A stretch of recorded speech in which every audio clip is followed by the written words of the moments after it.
அனைவருக்கும் வணக்கம். Welcome to Salem Suja's kitchen. இன்றைக்கி ஒரு கிராமத்து சமையல் பார்க்கலாம். சோளசோறு எளிமையான செய்முறையில் சோளசோறு எப்படி செய்கிறதுன்னு இன்றைக்கி பார்க்க போகிறோம். இந்த சோளசோறு ரொம்ப வருஷமாக நான் செய்யணும்னு நினச்சிட்டே இருந்தது. எங்கள் அம்மா சொல்லிகிட்டே இருப்பாங்க, பட் செஞ்சு கொடுத்ததில்ல, நானும் செஞ்சதில்லை. ஏன் செஞ்சதில்லை, ஏன் அம்மாவும் செஞ்சு கொடுத்ததில்லைங்கிறதுக்கு ஒரு கதை இருக்குது.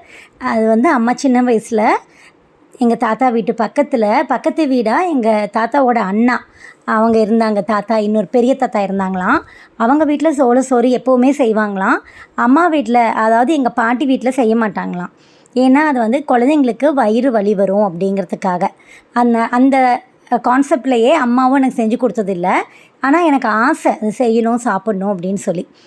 அது இன்றைக்கி செஞ்சுருக்கேன். இதுக்கு ஒரு சின்ன கப்பில் 1 கப் அளவுக்கு வெள்ளை சோளம் எடுத்திருக்கேன். அதை ஒரு 3 மணி நேரம் ஊற வச்சுட்டு வடிச்சிட்டு கொஞ்சம் நல்லா வடிஞ்சதுக்கப்புறம் இது மாதிரி பவுடர் பண்ணி எடுத்துகிட்டு வந்திருக்கேன்.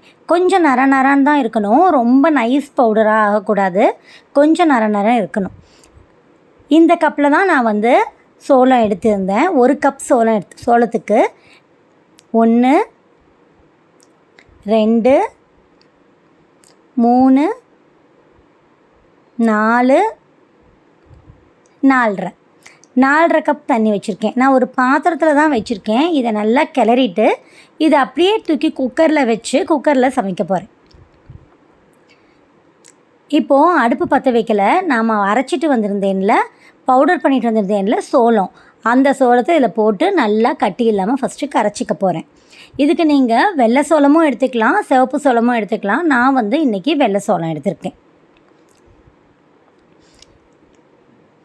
எங்கள் பாட்டிக்கு தெரியாமல் அம்மா சின்ன வயசில் அவங்க பெரியம்மா வீட்டுக்கு, அதாவது எங்கள் பெரிய பாட்டி வீட்டுக்கு போயிட்டு இந்த சோளசோறு சாப்பிட்டுட்டு வருவாங்களாம். அந்த கதையெல்லாம் சொல்லுவாங்க. இந்த பழைய கதையெல்லாம் கேட்கும்போது இது ஒரு நாள் எப்படியாவது செஞ்சு சாப்பிடணும்னு நான் நினச்சிட்டு அம்மாக்கிட்டேயும் கேட்டிருந்தேன். பட் செய்யவே சந்தர்ப்பமும் வரவே இல்லை.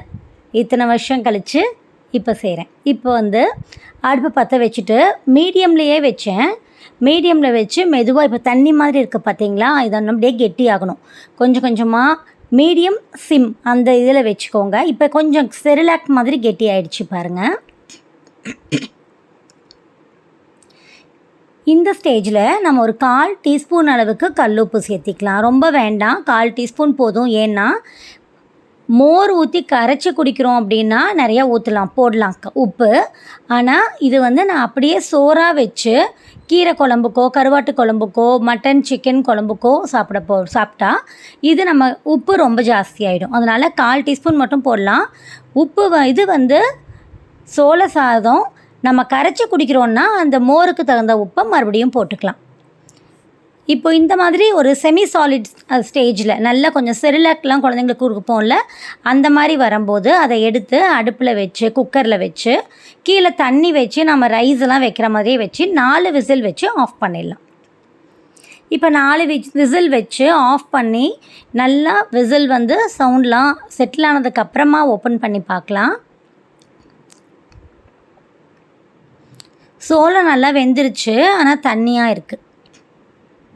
நம்ம எப்படி வச்சோமோ அதை விட கொஞ்சம் தான் கெட்டியாக இருக்குது பாருங்கள். இப்போ இதை எடுத்து அப்படியே நம்ம கீழே வச்சுட்டு நல்லா ஆற விட்டால், ஒரு இட்லி தட்டு போட்டு ஆற வச்சுருந்தேன், நல்லா கெட்டியாகிடுச்சு பாருங்கள். இது மாதிரி. அப்படி இல்லை உங்களுக்கு ரொம்பவே தண்ணியாக மாதிரி இருக்குதுன்னா இன்னும் கொஞ்சம் கூட அடுப்பில் வச்சு ஒரு 2 மினிட்ஸ் வச்சு நல்லா கிளறிட்டு மறுபடியும் எடுத்து ஆற வச்சிடலாம். இப்போ நல்லா கெட்டியாகிடுச்சு. ஒரு பாத்திரத்தில் நார்மல் வாட்டர், ஐஸ் கோல்டு வாட்டர்லாம் இல்லை, நார்மல் தண்ணி வச்சு கையை நனைச்சிட்டு இது மாதிரி உருண்டை பிடிச்சிக்கலாம். அவ்வளோதான், சூப்பரான சோளசோறு. இந்த அளவுக்கு அந்த சின்ன கப்பு ஒரு 100 ml டப்பா இருக்கும்ல, அந்த அளவுக்கு தான் எடுத்திருக்கேன். அதுக்கு எனக்கு 3 உருண்டை வந்தது இந்த சைஸ்க்கு. இதை நீங்கள் மோர் ஊற்றி உப்பு போட்டு கரைச்சும் குடிக்கலாம். கம்மஞ்சோறு மாதிரி நல்லாயிருக்கும். இல்லை கருவாட்டு குழம்பு, மீன் குழம்பு, சிக்கன் குழம்பு, அதுக்கு எல்லாமும் சூப்பராக இருக்கும். அது அப்படியே ஊற்றி நம்ம ராகி களியெல்லாம் சாப்பிட்றோம்ல, அப்படியும் சாப்பிட்லாம். கண்டிப்பாக ட்ரை பண்ணி பாருங்கள். சோளசோறு, கம்மஞ்சோறு, ராகி கூழ், ராகி சோறு எல்லாம் ரொம்ப கஷ்டமானதெல்லாம் ஒன்றுமே இல்லை, ஈஸியாக செய்யலாம். இந்த காலத்துக்கு தகுந்த மாதிரி நம்ம குக்கரில் வச்சு ரொம்ப ஈஸியாக, ரொம்ப கிளறிட்டே இருக்கணும், ரொம்ப கஷ்டமானது அப்படிலாம் நினைக்கவே வேண்டாம்.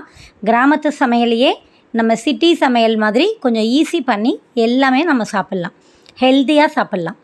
எல்லாருமே ட்ரை பண்ணுங்கள். ட்ரை பண்ணிவிட்டு எப்படி வந்திருக்குன்னு எனக்கு சொல்லுங்கள், ஃபீட்பேக் சொல்லுங்கள். தேங்க்யூ ஃபார் வாட்சிங் சேலம் சுஜாஸ் கிச்சன். ஈஸியாக செய்யுங்க, டேஸ்டியாக சாப்பிடுங்க.